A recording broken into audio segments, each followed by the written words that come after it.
stepping in as well. Over the top. I mean, that was a full force shot to the temple. I mean, he's right now. So they wipe off his gloves, but you look at him like he's really feeling it right now. I mean, he probably has no idea where he is. When I'm going to take your soul, and you're either going to give up or you're going to get knocked out. And unless you have that instinct, you just will never be a good fighter. Likely that one big shot's going to land if the guy's not throwing other shots. So I thought with less artillery in the air, less bombs in the air, that the guy would have a chance to get to later rounds. The final consequence is already locked in, and it's ugly because this night didn't just knock Jake Paul out. It detonated the illusion around crossover boxing, and I'm telling you right now, careers shifted and egos cracked before the canvas even cooled. So rewind with me violently, because how we got here matters more than the punch. Because Joe Rogan was laughing ringside like he'd seen the ending in advance, and nah, this can't be real unless you admit everyone knew. Everyone knew the moment a former Olympic gold medalist heavyweight stepped in that this was never a fight. It was a countdown, and if you're mad already, good, because there's something they're not saying yet, and it's coming. Well, realistically, it's one of the craziest propositions of all time.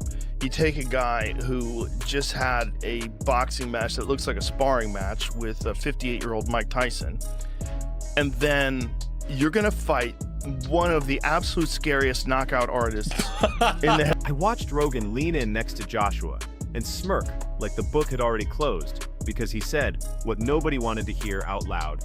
Real boxing doesn't care about hype or followers or narratives. And when Jake hit the canvas, the shock wasn't the fall, it was the confirmation, the sickening click of reality snapping shut, because Jake usually dances with aging MMA legends and retired names. And suddenly, he's staring at a two-time heavyweight champion with nuclear timing. And here's the part that should bother you, because Rogan said the result was never in doubt. And if that's true, then who let this happen, and why does it feel like someone wanted the lesson televised? It's not just physical, it's psychological. And when you understand the psychological warfare, I did say to you that, Jake, what's gonna happen? I'm gonna see a time when I'm gonna take your soul, and you're either gonna give up or you're gonna get knocked out. And unless you have that instinct. After the fight, Joshua didn't whisper or soften anything, and that's where the temperature spiked, because he said the early knockout saved Jake from something darker, slower, uglier. And I don't think people heard what he meant, because he wasn't bragging. He was warning. He said if it dragged on, he would have taken Jake apart piece by piece, physically, mentally, emotionally.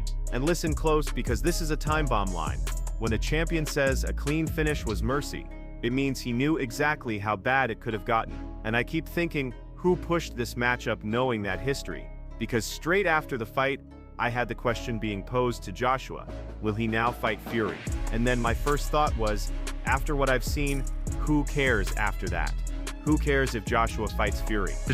Because straight after the fight, I heard the question being posed to Joshua, will he now fight Fury? And then my first thought was, after what I've seen, who cares? After that, who cares if Joshua fights Fury? I like Anthony Joshua immensely, Spencer. Any exchanges I've had with him, I think he comes across terrifically well. But I fail to see where it's taken us, where it's taken him, other than hugely increasing his bank balance. You know, I really fail to see what this has done. Well, it's done nothing, but he was going to fight in November, like I said, and he's just gone in there against Jake Paul. What has it done for his legacy? Absolutely zero. But it was, you know, he's earned a lot of money doing that. And he's going to go again, and he's going to fight possibly February, March. And then there's that Tyson Fury fight that's looming that could happen in September, whether Tyson Fury decides to come out of retirement or not come out of retirement. For Anthony Joshua, he's earned a hell of a lot of money. This is prize fighting, and that's what it's all about. And that's what he's done. And then the world split instantly like a cracked jaw, because half screamed money grab and half whispered, maybe Jake's ready. And I'm losing my mind, because both sides missed the point, because Joshua isn't a test. He's a wall. Olympic gold, world titles, years of elite violence, and Jake is still building credibility brick by brick. So when that right hand shattered the night and ended it, Simon Jordan called it a dark day, and you felt it because when broadcasters say the sport looks like a joke, it's not outrage, it's fear. And here's the thing, nobody wants to admit yet, this line doesn't get uncrossed, any more than Joshua tore that apart. Earning more than Joshua. That apart, Spencer, 6 rounds to get Paul out of there. Reputationally, how does it leave AJ? Well, thankfully it didn't go to points, because I think that would have been a disaster for Anthony Joshua. I think that he needed to get the job done inside the distance, you know, and he done it. Look, he could have done it at any given point. I think that he could have cut the ring off whenever he wanted to and got Jake Paul out of there. He took his time on that. He allowed Jake Paul to run around like a rabbit and throw the occasional shot from time to time. And I think he only landed 1 clean punch, didn't he, Anthony Joshua? And that was the one that broke his jaw in 2 places. But I mean, you said, did you not, to us in this very studio the other day, he's got to get him out of there in round 1. I did. Otherwise, what we see. Exactly that, you know, and I think what we saw there was a little bit of entertainment, and that was pretty much it. But not entertainment that many people enjoyed, if I'm honest. I think that people wanted to. I heard the legacy talk, and it made my stomach turn because people asked what this did for Joshua, and the answer was nothing except a fatter bank account and a louder question mark. Because reputationally, if this went to points, it would have been a disaster, and everyone knew it. So Joshua did what he had to do and ended it. But here's the paranoia creeping in, because when fights are framed as entertainment instead of danger, you start forgetting what happens when danger actually shows up. And tonight, danger showed up early and smiled. Anthony Joshua and Jake Paul shared a ring. But this is a giant Olympic gold medalist heavyweight. I mean, Anthony Joshua is fucking He is the terrifying. thing that nightmares are made of. And he's got that 1-punch nuclear power. 1 punch. Rogan doubled down afterward, and if you blinked, you missed how ominous it was, because he called Joshua one of the most athletic heavyweights ever and said he moves like a middleweight trapped in a 6'6" nightmare. And that sentence alone should end crossover fantasies forever, because when speed and knockout power coexist, you don't get learning curves, you get endings. And I swear there's a third reveal hiding here, because Rogan flat out said putting Jake or Logan in there makes no sense. And yet people are still talking like it's inevitable. Why? Anthony Joshua and Jake Paul shared a ring. Your takeaways from the 6 rounds that we saw, presuming you watched? I was impressed with Jake Paul. I thought that, following on from what we're saying, right? A few years ago, he was on Disney as a kid, acting up, and has decided to become a professional fighter. That takes balls, but he's obviously striving to be as good as he can be. You can see that in the way that he moves, the way that he is developed in how he's punching and performing. But to make a 2-time world heavyweight champion that's still live, you know, AJ's still got something about him, to make him miss in such an accomplished manner. All right, so at times he was jumping out and running around, but there were times when he was well in range and still making AJ unable to land a clean, solid shot. He deserves a lot of respect for that. And then the shot that actually finished the fight, that broke his jaw quite badly, didn't put him out. That shot's that shot he threw with serious intention has put a lot of professional heavyweights to sleep. He didn't go to sleep. He actually finished on his knees, didn't he? Laughing and spitting blood out of his mouth. So, like they say, like, it's a special type of crazy and a special type of brave to do it. But I actually, hats off to him, because he showed that he's developing some accomplished little skills in there to look after himself. The size difference is always going to fatigue him. I know everyone will come with the idea that, oh, well, AJ should just go in there 1 round and smash him to bits, and that should be it. It was a big ring, right? Perhaps he could have cut the ring off a bit better, but would I be right in saying that regardless of skill level, if you forget about that with the 2 for a second, if someone is on the back foot on their bike and doing what Jake was doing, it's difficult, no matter who you are, no matter the kind of separation in skill level. It's a big ring, and you've either got to run at him and look like a novice yourself, or just take your time and understand. Then Adam Booth stepped in, and this is where it got weird, because he actually gave Jake credit. And I didn't expect that, because he said Jake made Joshua miss at times and showed real ring IQ. And that should feel hopeful, but it doesn't, because Booth immediately snapped it back to reality and said once Joshua adjusted, it was over. And that's the scariest part, because improvement didn't save him, and it won't save the next guy either.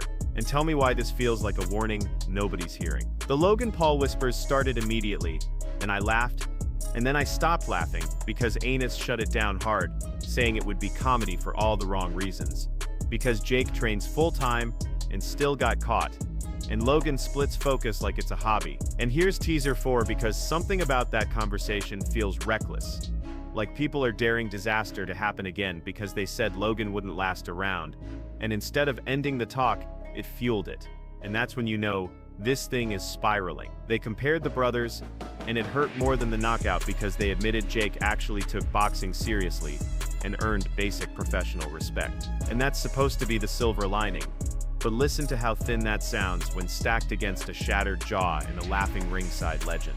Because even in respect, there's a limit. And when analysts say Logan would make boxing look like a circus, they're not exaggerating, they're predicting. And predictions like that have a way of tempting fate. By the end, everyone tried to wrap it up neatly, and I refused because they said 2 stories came out of this fight, and both felt incomplete because either crossover boxing is killing the sport or Jake deserves respect for stepping up. And I'm screaming because both can be true and still end badly because skill, experience, and real power always win. But the bill always comes due somewhere else, and nobody's talking about who pays it when the cameras shut off. I keep replaying that laugh, Rogan's laugh, because it wasn't cruel, it was resigned, like watching gravity do what gravity always does. And that scares me more than outrage. Because resignation means expectation, and expectation means this wasn't an accident. And if this wasn't an accident, then there are meetings and contracts and nods we never see, and I don't like where that trail leads. Not one bit. You think this is over because the bell rang, and the jaw broke, and the checks cleared, but this can't be the end, because the language changed afterward, the tone shifted, the way people talked about mercy and nightmares and inevitability, because when a sport starts talking like that, it's bracing for impact. And I swear there's a name we haven't heard yet that is about to get dragged into this mess, whether they want it or not. Everyone keeps asking, what's next? Like that's the safe question. But the real question is, who benefits from pretending this was normal? Because normal fights don't feel like warnings and normal knockouts don't sound like confessions. And I'm telling you right now, something is still unfolding behind the scenes. Someone's lying by omission, and when it breaks, it won't be clean. It'll be loud and messy and irreversible. So don't relax and don't click away thinking you've got the story, because this didn't resolve anything. It exposed it, and exposed things don't heal quietly. They fester, and as long as money keeps whispering louder than caution, this situation stays volatile. And I'm not convinced the next update is about a fight at all, because the real explosion might be about accountability, and that's the one nobody's ready for. Would be more of a mismatch than Jake Paul. You know what I mean? Because at least Jake Paul has taken boxing or has trained with real boxing trainers and real boxers. Whereas Logan Paul, you know, he did that exhibition with Floyd, and Floyd's a little guy. Not saying a little guy can't thump, because Floyd really gave him some two pieces with no sides, right? But at the same time, you take his friend, Floyd's friend, Anthony Joshua, and get hit by him and see what happens. The same thing. Probably worse, because I think Logan, you know, he's a little taller than Jake. And because he's a little taller than Jake, he may think he's a little stronger than Jake. Which, I don't know which one's true or not. I don't think it makes a difference. But because he may feel that way, he may want to go in there and try to bang it out with AJ. And if that happens, it's going to be a lot quicker. See, that 6 rounds it took AJ to finally catch Jake.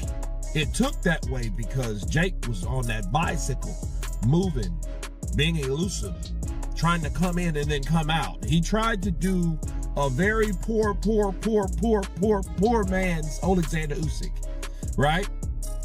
And it didn't work for him. Logan ain't gonna do that. Logan's gonna come in throwing punches and bunches like he did with Floyd, trying to get him in there and, you know, do all this stuff.